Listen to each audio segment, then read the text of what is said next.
Le cercueil du prince Philippe, couvert de son étendard personnel et de son épée, regagne cette Land Rover verte.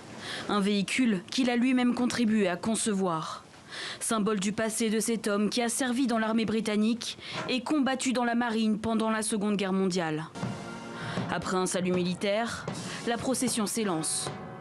Un dernier chemin accompagné par la fanfare dont le prince Philippe a été le colonel pendant 42 ans.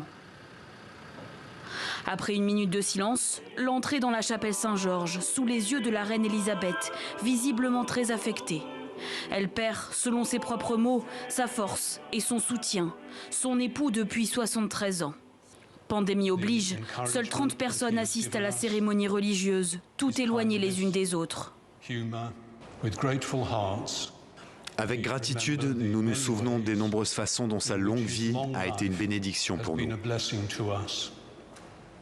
Nous avons été inspirés par sa loyauté envers notre reine.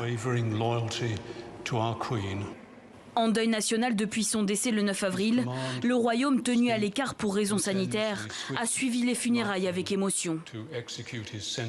Je pense que beaucoup de gens ont l'impression de le connaître parce qu'il était souvent là. Alors oui, je suis triste. C'est bien qu'il y ait autant de gens qui soient venus pour lui rendre hommage. Je pense qu'il ne s'agit pas d'être triste, mais de célébrer la vie du prince et ce qu'il a fait pour le pays. À la fin de la cérémonie, le cercueil est descendu dans le caveau royal de Windsor. Peu avant les obsèques, la famille royale a dévoilé une photo de la collection privée de la reine. On y voit le prince Philippe à ses côtés, en Écosse, en 2003. Des funérailles résolument particulières pour les Windsor, pour la première fois réunis après les crises récentes qui ont secoué le royaume.